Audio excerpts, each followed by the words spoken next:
This is the Hoof GP, and we've just dealt with a cow that ended up far more difficult than we ever thought could have been possible when you're just trimming some cow's feet.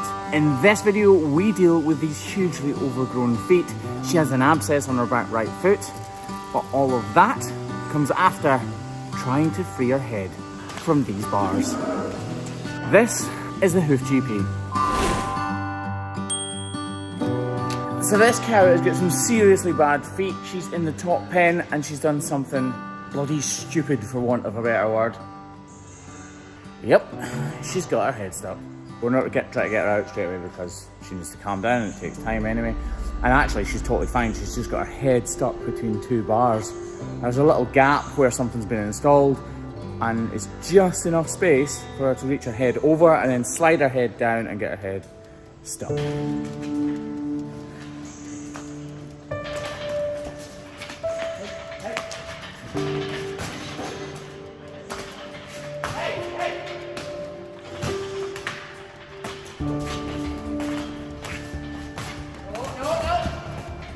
This should be fairly obvious to everyone watching, but really all she needs to do is relax and lift her head up high enough so that it reaches beyond those bars, and she will be completely free without any hassle. Although that is much more easily said than done. Come on, lass, you alright?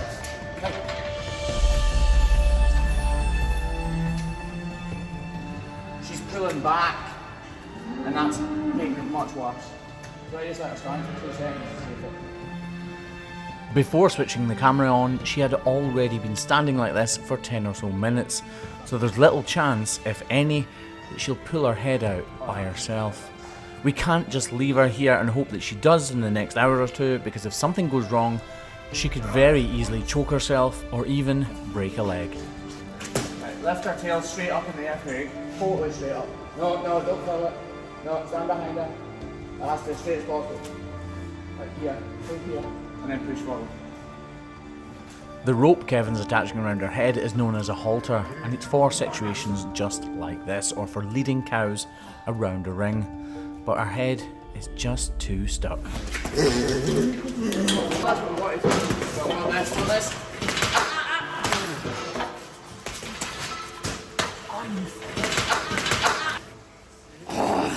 As she's getting more and more wound up, the situation is just becoming even worse. So we're going to need to try something a bit more radical.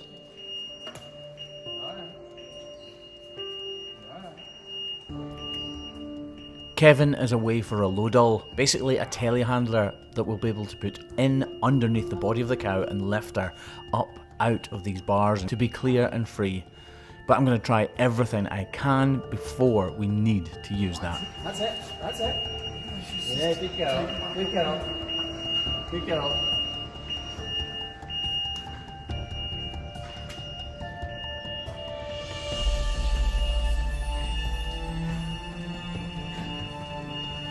She's pulling right back and her ears are completely wedged. So weirdly we need her to relax, but at the same time we need to force her head up out of here. Things like this can go from a situation which doesn't seem all that dangerous right now to something that can escalate and elevate very quickly, which is why I may seem a little panicked.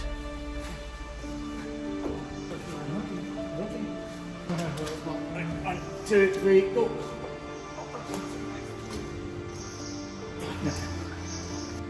Oh, girl.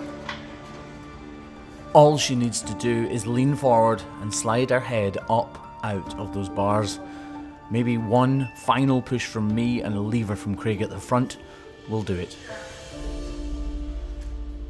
Or maybe not. There's nothing else for it. As delicately but as quickly as possible, we're going to do what we can to free her.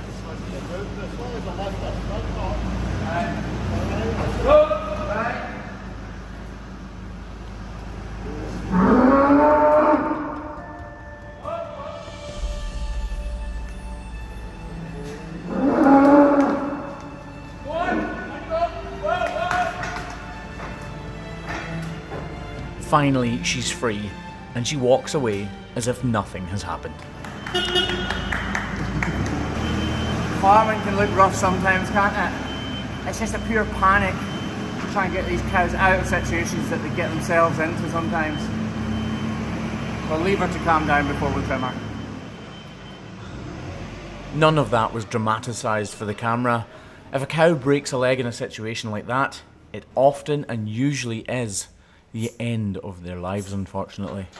And now that she's free and walking around, we can all see why she's desperately in need of a bit of attention.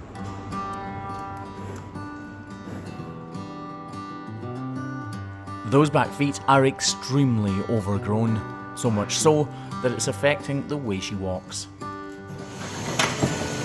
Kevin obviously went and told the farmer about the cow getting stuck and explained which cow it was, and the farmer, this kind of makes more sense now, the farmer told him that he's been trying for months to catch this cow to be able to trim her feet, which is why they're so overgrown. She had a problem a few months ago and he has tried and tried and tried to catch her with the auto shed gate, and she's been missing it every time. So she's an escape artist. So be here as the night starts falling. Let my fingers walk over your head. We got nothing to be scared of.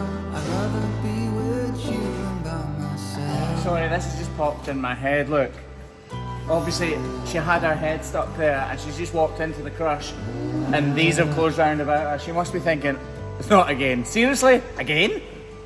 Don't worry, love. This is easier. Here's the reason she's in.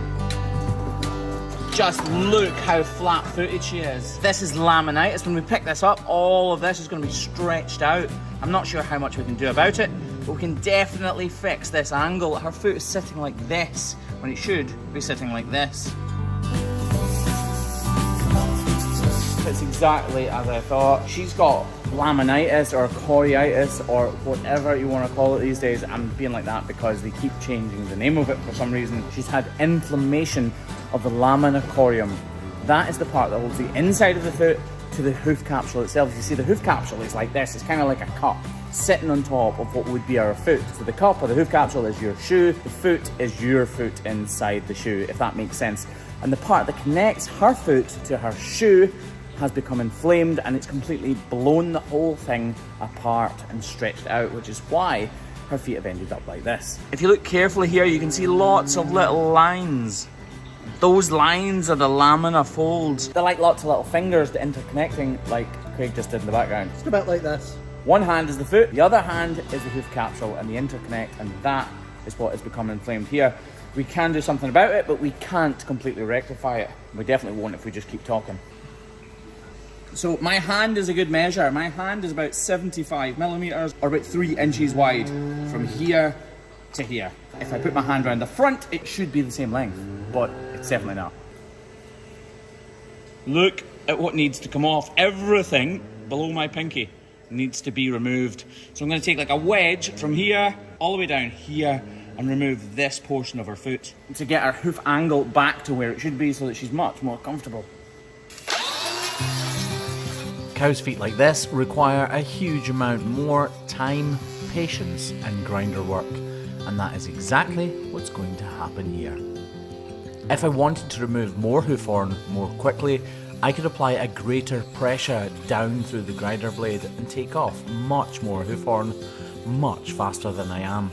But in reality, I'm constantly re-evaluating the hoof as I go. If I just stop for a second, you can see the stretching of the lamina there. This yellowness has been caused by the inflammation. It's called serum coming out of the blood into the hoof as it's forming and growing. That should not be like that.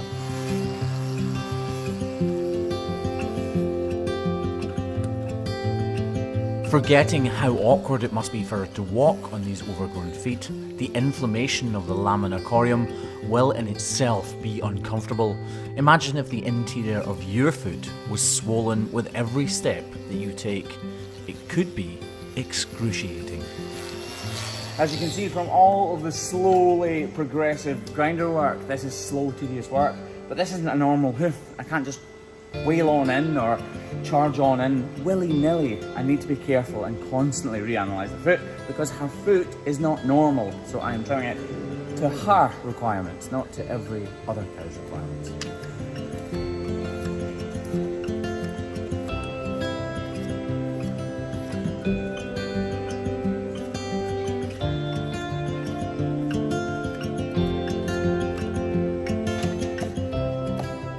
These feet are extremely wide as well as overgrown, and that's because of the laminitis.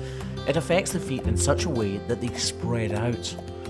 I'm modelling out the sole here, and that is to avoid typical sole ulcers. In other words, overbearing of this part of the hoof. But these are not her only problems, and I'm hoping that more than a few of you have spotted what else is wrong.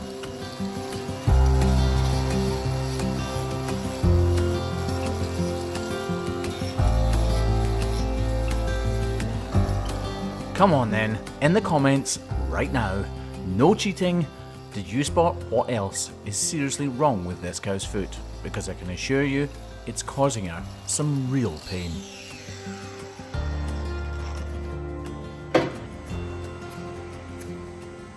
Do you see it now? She has digital dermatitis in between her two claws towards the heel area, but that is something we can fix with this Repoderma pretty darn quickly. If we come around this side again, you can see now it's the same length as my foot. No. If we come around this side, you can see now it's the same length as my hand, and if we zoom out to the old one, I'm fairly sure you can see a big difference. Or at least I hope you can. So this is the foot that's been sticking up in the air. Look at this curve.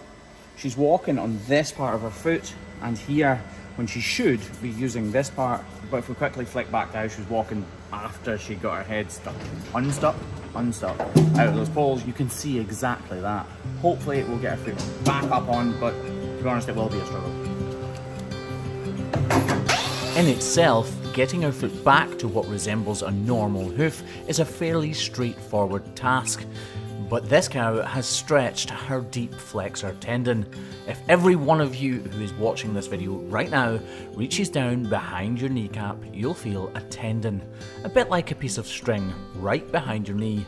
Cows have a very similar tendon known as the deep flexor tendon, and in this cow's case, it has been stretched, so it is no longer holding that outer or near glottis, as we look at it right now, in the correct position.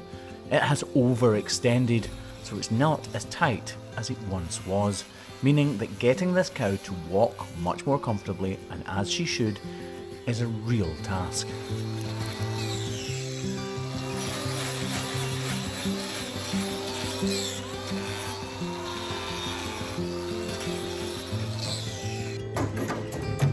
Although it's taking its time, we are much closer to where this cow's hoof needs to be. Just a few more swipes of the grinder and I'm hoping we'll have made a real difference.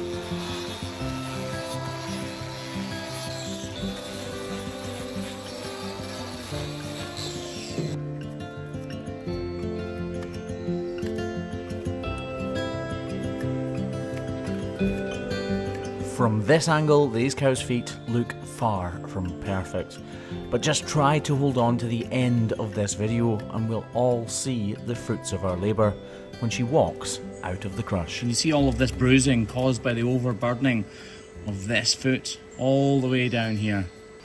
I hope not, because that's not bruising. That is pigmentation. This is bruising. This part here is the actual bruising. This is just the colour of her skin, or hoof in this case.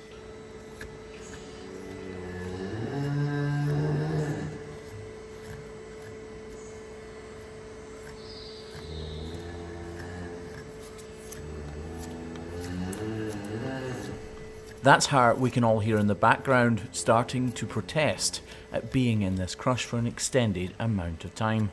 But I'm sure in an hour or two she will be very thankful of her time in this little green goddess of a crush. I think that looks a bit better. We'll just give both of her front feet a very quick once over and make sure they're also in tip-top condition, and then it's time for the end result, and for her to leave this crush and get back to the green grass of her field that she calls home.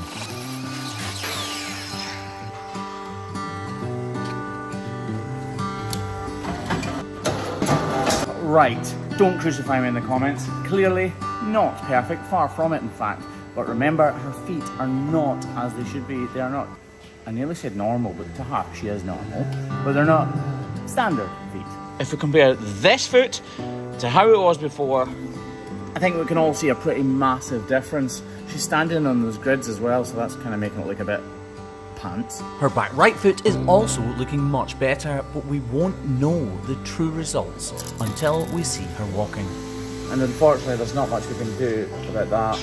She is being treated for it, but it's still got an infection, so we'll spray it with the antibiotical spray that they have on the farm here already. Spray, dry, and reapply. Oh, this has been a long trim.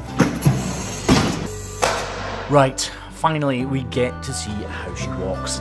And as we can all see, her foot is much more flatly on the ground, which is exactly what I was hoping for. Although admittedly, because of that abscess in her back right leg, she's clearly still uncomfortable. This was the Hoof GP. And by the way, if you made it all the way to the end of the video, stands to reason you must have sort of kind of enjoyed it in a weird way. Yeah, make sure you're subscribed if you're watching this right now.